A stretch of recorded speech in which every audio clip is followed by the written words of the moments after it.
공사 시작 21일차 금속 공사입니다.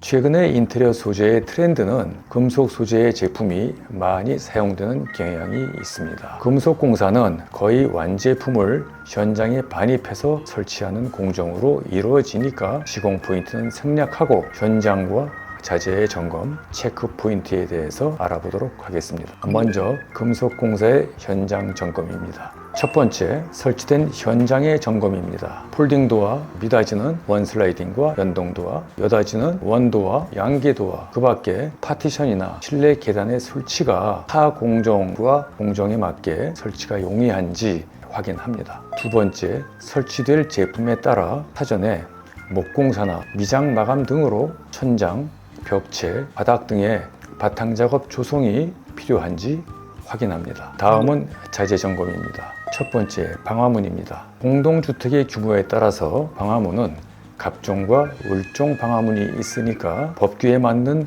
방화문과 도어 크루저를 먼저 확인합니다. 두 번째, 폴딩 도어입니다. 발코니를 확장한 후에 시공하는 경우가 대부분입니다. 하부 레일이 타일이나 마루면과 직접 결합되니까 높이를 조정해서 작업해야 합니다. 폴딩 도어의 유리는 최소 18mm 이상의 단열 유리를 권장하고 있습니다. 형태도 한쪽 밀기 또는 양쪽 밀기, 또 밀어서 벽으로 접어넣기, 일명 히든 폴딩 도어라고도 하지요. 이런 옵션들을 사전에 고객과 잘 협의해서 결정해서 발주해야 하겠습니다. 세 번째, 중문입니다. 중문은 개폐 방식에 따라서 미닫이와 여닫이로 크게 나누는데, 미닫이는 원슬라이딩, 또 삼연동 도어 등의 종류가 있고, 여닫이는 원도어, 양계도어, 또 양계도어에서도 비대칭 또는 대칭의 형태가 있으니 고객과 현관의 동선을 고려해서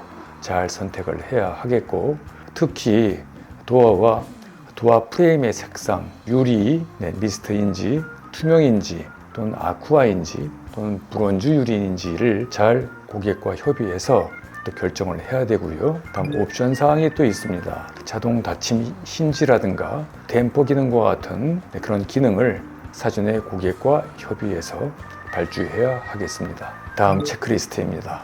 첫 번째, 현관 방화문 교체 시에는 관리사무소에 따라서 규격과 색상 제한이 있는지 아파트 내규 확인합니다. 두 번째, 고객과 현관의 중문을 협의할 때 미닫이, 여닫이, 유리의 종류, 프레임과 도어의 색상, 그런 세부 사항과 그리고 옵션 기능 반드시 체크합니다. 세 번째, 폴딩 도어 협의 시에 밀기 방향과 히든 폴딩, 유리의 색상과 스윙 도어의 채택 등 세부 옵션도 체크합니다.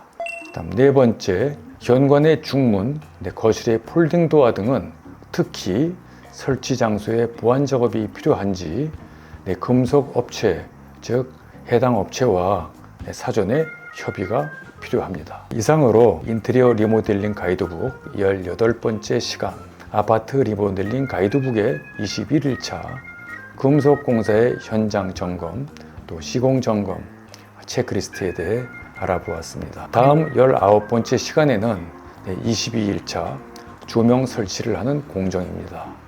기타 질문사항은 댓글 달아주시고요. 좋아요, 구독 눌러주시기 바랍니다.